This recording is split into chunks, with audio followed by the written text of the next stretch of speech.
Bro, what y'all trying to get to eat after class? Bro, I think I'm feeling Arby's. Wait, I'm so down. Dang, that brings back some memories from freshman and sophomore year when I used to have Arby's all the time. Oh, really? Growing up as Filipino American, there have been times where I have been racially profiled and forced to change myself to fit in. During freshman year, I was the only Asian in my whole class and one of the few Asian students in the whole entire school. I can recall a time during my AP World History class when we were learning about the Mongols, and Genghis Khan pops up, and my friend next to me asked me, "Isn't that your uncle, bro?" I decided to laugh it off and act like I didn't care, but inside, I did feel a little hurt. There was another time during freshman year when I was hanging out with my friend during lunch, and my friend decided to jokingly say, "Bro, didn't you bring the coronavirus here?" After times like this, I slowly started changing parts of myself just to avoid being singled out. I would try to eat the same fast food everyone else ate so I could blend in more easily.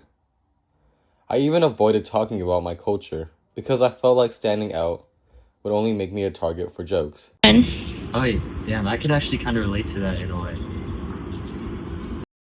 From what I can recollect from elementary, I was the only Asian boy in my class. And on top of that, all of the other boys were closely knit with each other because their parents knew each other.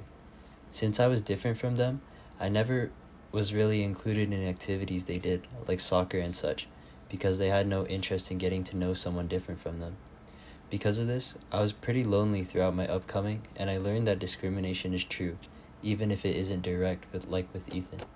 I would attempt to change myself and not align with my culture in search for connection. Dang, that must have been rough for both of you. But honestly, your experiences connect really well to several themes we've studied in this class, especially assimilation, nativism, and cultural preservation. Throughout American history, many immigrant groups felt pressure to change parts of themselves to fit into mainstream American society. For example, during the late 1800s and early 1900s, millions of immigrants arriving through Ellis Island were encouraged to learn English, adopt American customs, and leave behind parts of their native cultures in order to be accepted. On the West Coast, many Asian immigrants entering through Angel Island faced discrimination and intense questioning because Americans viewed them as outsiders. This anti-Asian sentiment eventually led to the Chinese Exclusion Act of 1882, the first major federal law to restrict immigration based on nationality. Even though Ethan and Gerald weren't dealing with government policies, they experienced a similar kind of social pressure. Ethan felt the need to hide parts of his Filipino culture and change his habits to avoid being singled out, while Gerald felt excluded because he was different from the people around him. Their experiences show how assimilation isn't always forced by laws. It can also happen because people want to avoid stereotypes and gain acceptance from the majority. At the same time, their stories connect to cultural preservation.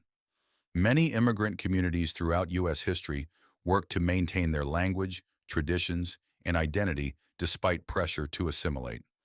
Just as immigrants in the early 1900s balanced becoming American while holding on to their heritage, Ethan and Gerald eventually learned the importance of embracing their Filipino identity rather than completely hiding it.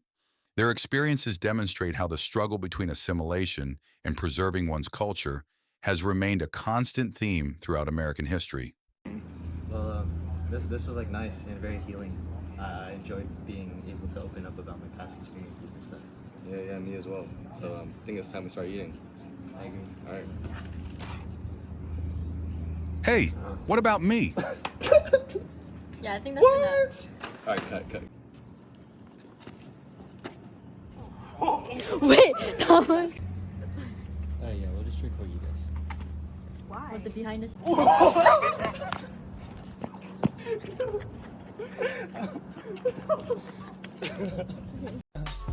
I just had to let you know you're